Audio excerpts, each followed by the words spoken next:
Hey, what's up everyone? James here, and today we are going to talk about why the OKC Big 3 failed and why they just couldn't work together. Do me a favor and hit that subscribe button down below and leave a comment letting me know what you think. So after the Oklahoma City lost their first round series to the Utah Jazz this year, everyone started asking why it didn't work. There are a lot of reasons why actually, and we're going to get into them right now. First and foremost, no matter how good the talent is, that doesn't always mean that players will mesh well together. Think back on LeBron James' first season with the Miami Heat.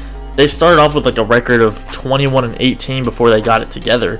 Even then, they lost in the NBA championship in 5 games to the Dallas Mavericks. That was LeBron James and Dwayne Wade and Chris Bosh, but LeBron and D Wade were both top 10 players, and even they admitted that first year together, like, who's going to take the last shot? Who's going to be the facilitator on the team? Who's going to be the aggressor in the fourth quarter? Year 2, 3, 4, they figured it out, and they won 2 championships in the process. So a lot of people are saying, OKC, hey, give them another year together, and then they can do the same thing, but I'm going to explain why that just won't work. So one of the biggest questions is, will OKC's Big 3 get a second year together? It's doubtful. Paul George said he loves it in OKC. He likes playing with Russell Westbrook. But the way that the season ended, losing in 6 games to the Utah Jazz when they had much more talent, it really seems that he's going to be going to the Los Angeles Lakers, which he's made known in the past before that he wants to go there. I think Paul George knows that he and Russell Westbrook can't win a championship by themselves. Even Kevin Durant and Russell Westbrook couldn't win one. Paul George actually played really well. His three-point percentage was good. So I think the second biggest reason why the Big 3 didn't work is that the playstyle of Russell Westbrook just doesn't work well with those two guys. Westbrook is one of the most explosive and exciting players in the NBA we have today. He's a top 10 talent, and his stats are insane for the way that the game is played today. 2 straight years averaging a triple-double is insanely hard to do, and everyone in the league is giving him props for it. However, a lot of fans and those in the media even are giving him a really hard time due to his stats being called quote-unquote empty. A lot of people are claiming that he's only after stats, and that, for example, whenever he's getting rebounds, he'll leave his assigned man just to go chase down those rebounds to get to over 10 a game. I've watched a bunch of their games, and I think in some cases you can see that maybe he's doing that a little bit, and he'll miss out on a rebound, and the other team will get it and they'll go get a fast break. But at the end of the day, a rebound is a rebound, and regardless of who on your team gets it, you still get the ball. I mean, he's such a high motor and relentless player. He's just so fun to watch, and he's good for the game. We even saw in Game 5 of their first round series that they just lost that he single-handedly brought back the Thunder in the 3rd quarter from down 24 points to tying the game before the quarter was even over. That was absolutely incredible and one of his better moments in his career.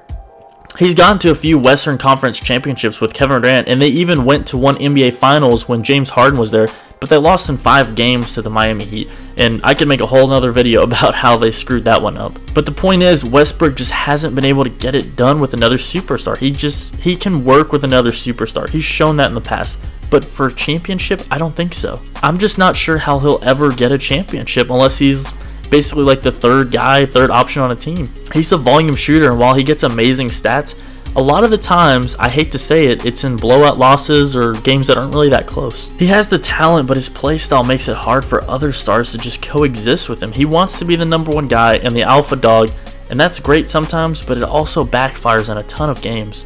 That being said, I still love Russell Westbrook. I just don't know how he's going to team up with the right person to get a championship.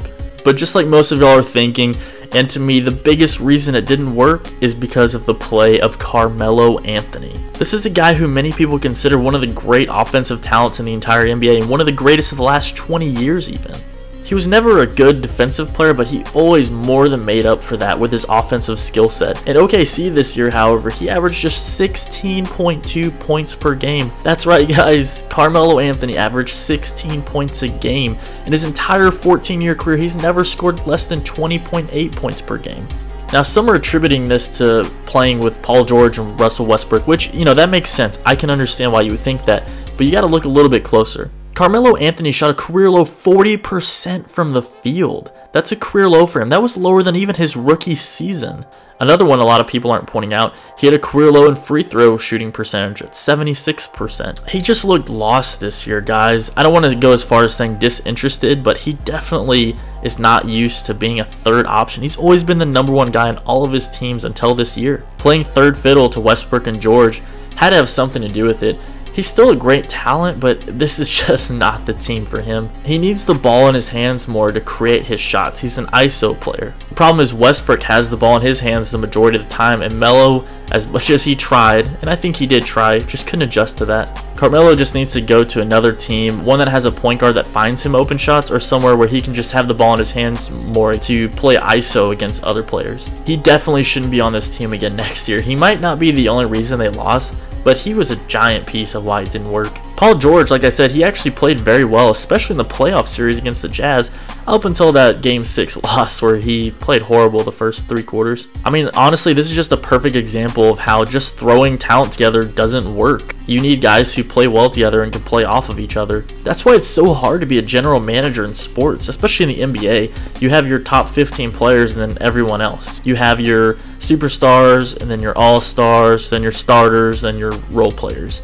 And it's hard to get all those guys to match up together. The fact that these 3 couldn't even get a first round playoff win is really telling to how they just can't play together.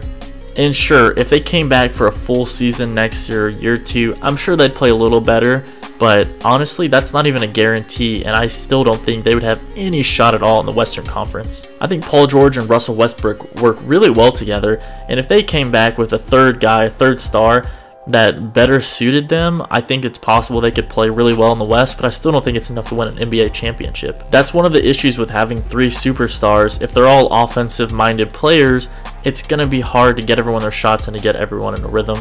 All in all, it was still really fun to see the 3 of them together. It's always awesome in the NBA to see some of the top talents play together, but Game 6 in Utah was the last time they will suit up as Oklahoma City Thunder teammates, in my opinion. Thanks for watching the video, everyone. Make sure you hit that thumbs up button and leave a like on the video. It helps out a lot. And if you haven't already done so, please subscribe and hit the notification bell. Let me know down in the comments below what you think the biggest reason this Big 3 failed.